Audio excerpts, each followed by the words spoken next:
Before the realities of COVID-19 lockdowns became a familiar story to everyone in Canada, countries hit earlier foreshadowed what was to come. Exactly 1 year ago, the epicenter of the pandemic was Italy. And we spoke to three people who were living a reality that was frankly unthinkable to us then. 365 days later, how are they and that country faring? Well, joining us now, two of those three from Rome, Italy. Ercole Rocchetti, reporter and documentary filmmaker with RAI, that's Italy's national public broadcaster, and Eric Reguly, European bureau chief of the Globe and Mail. It's good to see you two again. Good to see you upright. Good to see you looking as good as you are. We might actually, Sheldon, just for fun, let's bring up the picture because you were with us exactly a year ago. And let's bring up the picture. We also had Francesca La Marca, who's an Italian MP, born in Toronto there. Eric, you had a different scarf on, but otherwise you look pretty similar. Why don't we start with this? There's another national lockdown in Italy. Eric, what's happened?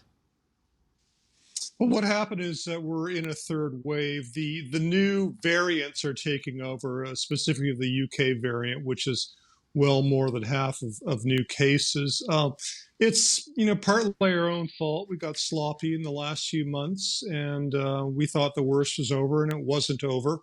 And so we're back in it now, and the whole country's not in lockdown, Steve. It's about two-thirds of the population. But, we can't do anything. Everything's closed. Schools are closed. We can exercise outdoors. Restaurants are closed. Bars are closed. You can only do takeout. And it's this endless, crazy open-close cycle, which is driving us all insane. Well, we've got a chart here which reflects that which you just said. Sheldon, maybe you could bring up this graph here. And this tracks confirmed cases of COVID-19 from January to where we are right now. And for those who can't see it, who are listening on podcast, Canada is at the bottom. We've done not badly compared to others. Britain on top of us, the U.S. on top of them, the European Union on top of them, and there's Italy at the top of the chart, and the line on the graph is pointing towards heaven, which is not where you want these lines pointed. You'd like them flat or going down, if anything. Ercole, tell us now, how are Italians reacting to the fact that much of the country is under lockdown again?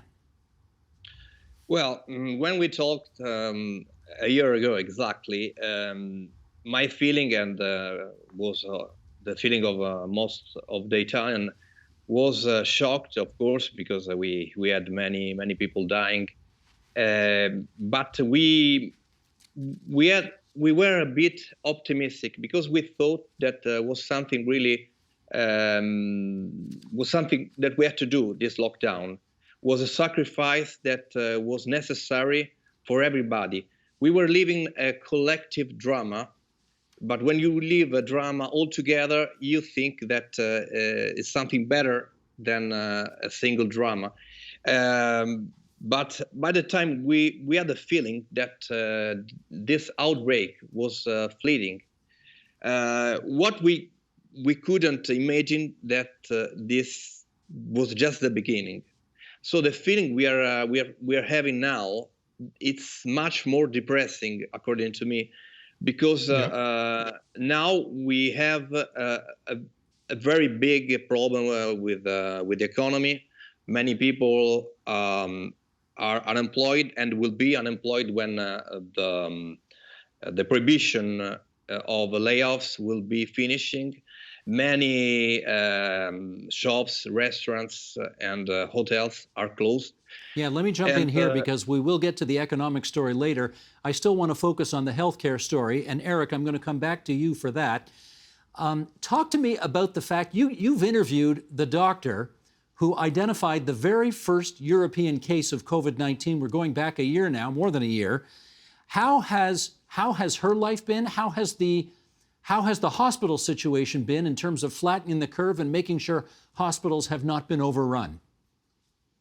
Okay, she's called Annalisa Malata. She's in her late 30s, and she was an ICU doctor in one of the towns of the original outbreak outside of China, actually. It's called Codogno.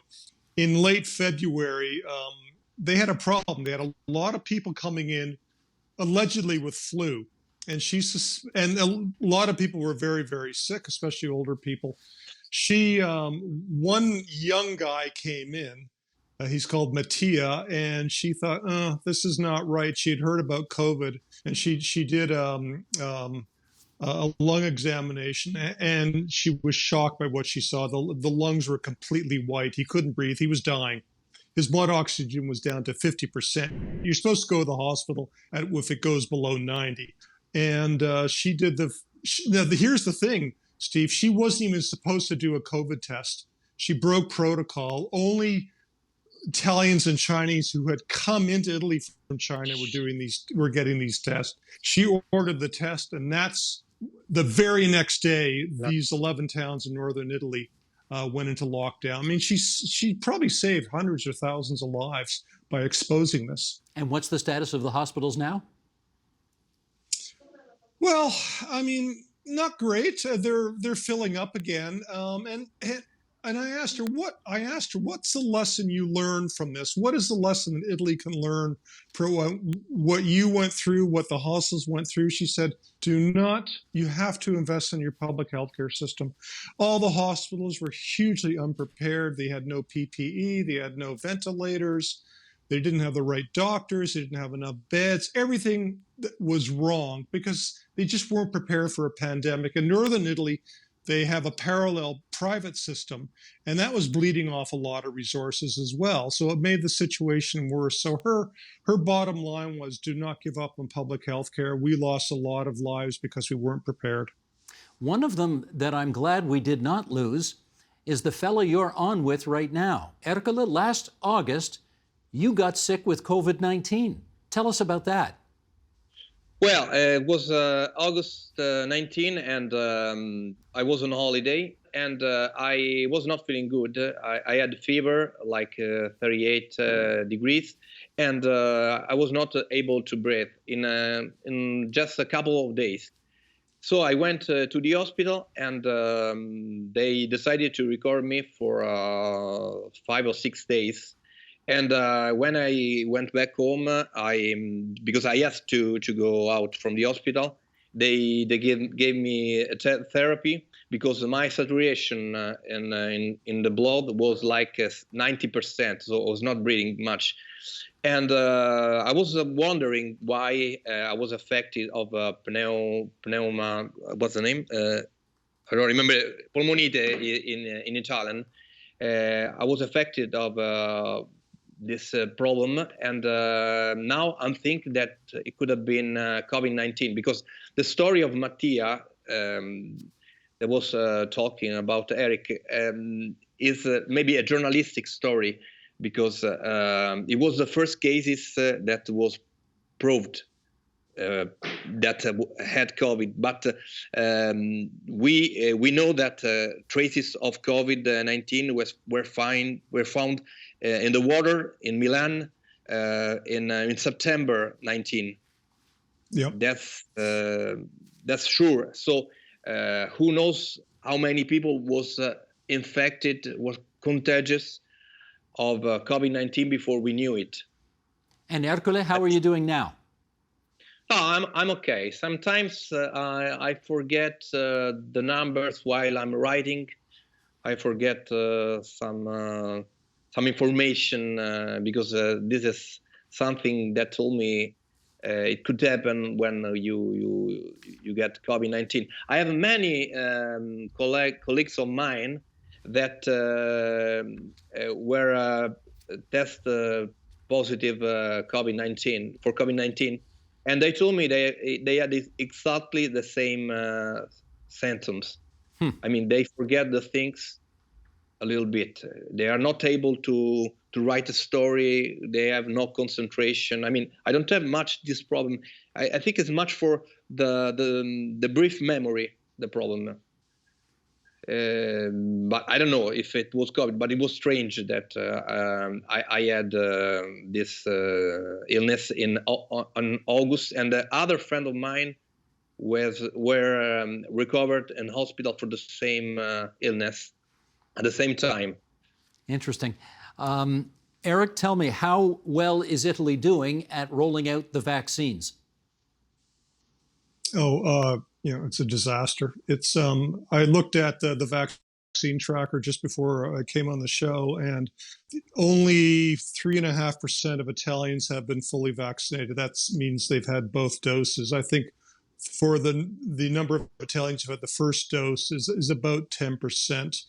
Now, it's not really an Italian problem, Steve. The European Union, the European Commission, I should say, set itself up last summer as the sole buyer of vaccines for all the 27 EU countries.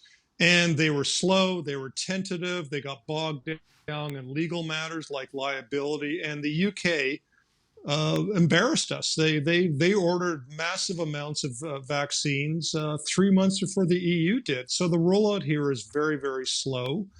And on top of it, we have an AstraZeneca crisis. And, most of Europe now has suspended this vaccine. It'll probably come back in use in a day or two, but it's under suspension. So it's another blow. It's just been one problem after another. And to me, it's an existential crisis for the EU because this is their big test and they've actually failed it. We should just clarify, the AstraZeneca, it's a question of the viability of a particular batch, not the whole thing, just a particular batch that's in Italy right now. Is that the problem? We don't know. No, there's been some incidents. There's been 5 in Europe, 5 or 6 suspicious deaths. These are relatively young people who died within days of getting the AstraZeneca vaccine, and there's been several dozen cases of blood clotting. The European Medicines Agency, the World Health Organization, and AstraZeneca itself say that there's the vaccine's safe. There's no causal link. They're not saying that there's no proof that the incidents and the vaccine are in any way related. We expect it to come back on the market later this week. But the point is, confidence in this vaccine is dying in Europe, and a lot of Italians and Europeans are now convinced it's a second-class vaccine. They want the Pfizer or the Moderna vaccine. There is some good news here, gentlemen, and the good news is that the third of the 3 amigos is now with us. Francesca La Marca è qui, Toronto-born, but an MP in Italy's parliament, representing Italian citizens in North and Central America. Fra, we are delighted to welcome you this evening. Come va?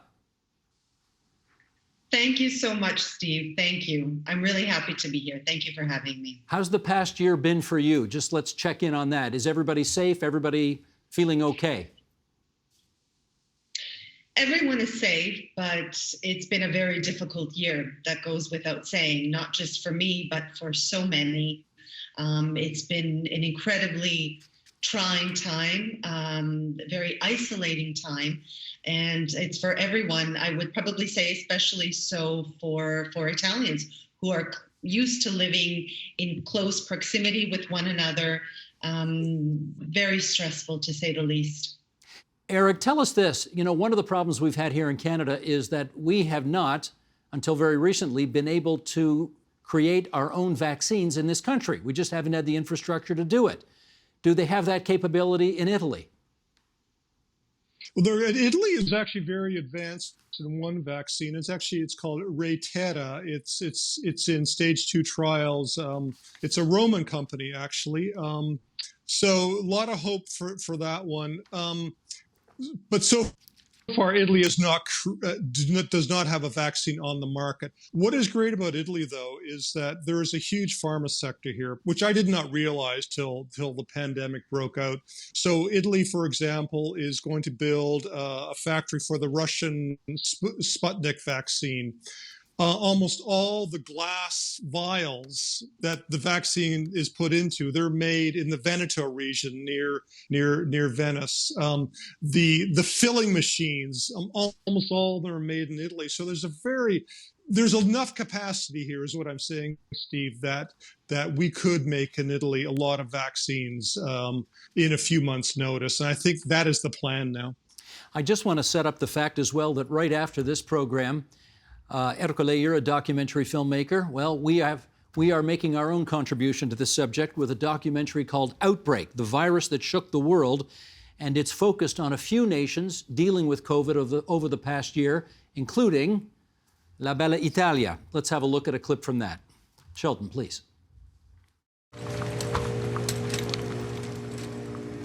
By the middle of March, the virus had officially claimed more victims in Italy than China.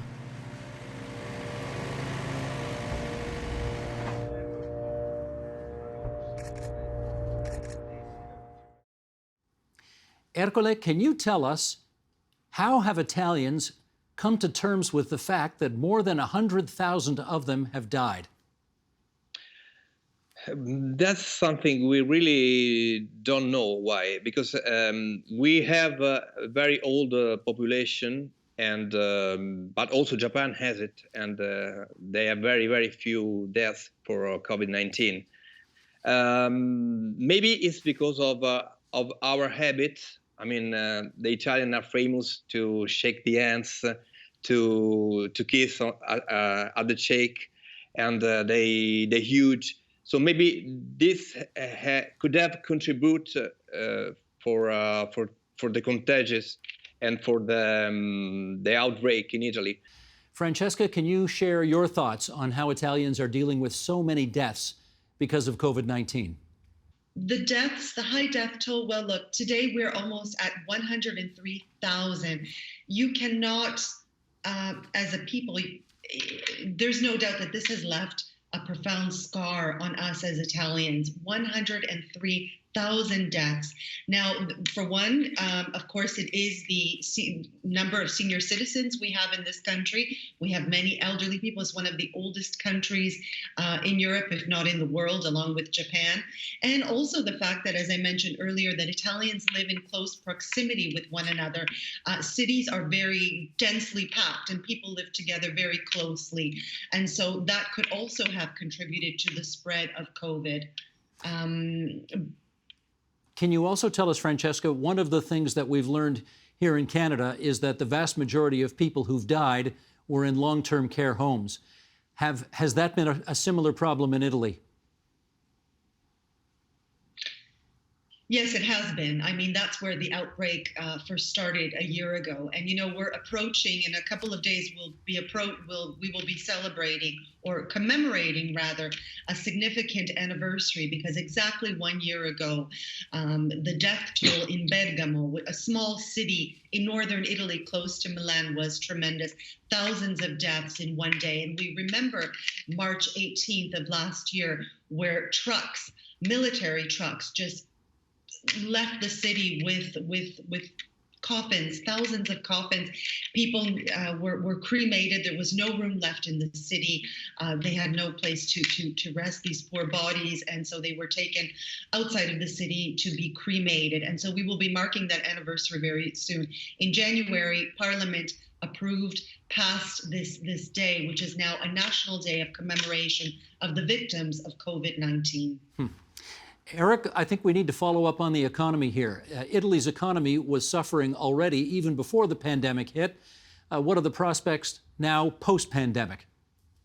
Terrible. I mean, this could be the new crisis. I mean, this pandemic will end. You know, maybe not in the next few months. You know, but let's say in the next year after most of the population is vaccinated. But the economy is in terrible, terrible shape. The GDP fell 9% in 2020. The first quarter is still in deep recession. The government has run out of money. It's now praying that the EU rescue fund will come through soon. But there's something like 35% youth unemployment. I mean, thousands and thousands of businesses have shut, especially small businesses. This is not an overnight repair job. This is going to be, you know, probably years. Thank God we have a prime minister now, Mario Draghi, the former president of the European Central Bank, knows a thing or two about economics, and he's got to buy time. He's got to keep the world buying Italian debt to keep us going. Francesca, I'll give you the last word on this, and I wonder if you could tell us, in your view, is there anything about Italian society that you think will be forever permanently changed as a result of this? I think off the top of my head, You know, there are few people more tactile in the world than Italians. They love to kiss on each cheek and hug and so on. I wonder if you think all of that is gone now. Well, firstly, I've not had a chance to say that I think the scars are very deep. I think that Italians are incredibly sad. We're carrying around these wounds that won't go away for quite a while. They will stay with us. You add to that the fact that we've just come out of basically a month and a half, 2-month government crisis, which has caused not just COVID fatigue, but COVID exhaustion. So people really are beyond exhausted at this point. And just a few days ago, most of Italy's regions went into a red zone, including this region here where Rome is, the Lazio region, where everything is shut down. All businesses except for non-essential services have been shut down. So people, as I said, are beyond exhausted. As far as permanent scars, I want to be optimistic. I think that as human beings, we sort of have short-term memory. I would like to believe that we will only take what's positive out of this trauma and learn to be kinder to one another, realize how precious and fragile life is. But I really don't think so, with the exception of perhaps working online more so than in the past, as we've discovered to do well and efficiently. I think that it's only a matter of time that we go back to normal. And I hope that we as Italians will recover our Latinness, if you will, and go back to what you said, being touchy-feely once we've all been vaccinated and once we have that once everyone has been vaccinated. I certainly hope that's the case. I'm very glad we could get the three of you back together tonight on TVO to share your views on this. Francesca La Marca, Ercole Rocchetti, Eric Reguly. Stay safe, you three, and be well. Grazie, buonasera. Grazie a tutti. Grazie, buonasera. Ci vediamo la Thanks so prossima much. volta. Grazie mille. The Agenda with Steve Paikin is brought to you by the Chartered Professional Accountants of Ontario. CPA Ontario is a regulator, an educator, a thought leader, and an advocate. We protect the public. We advance our profession. We guide our CPAs. We are CPA Ontario. And by viewers like you. Thank you.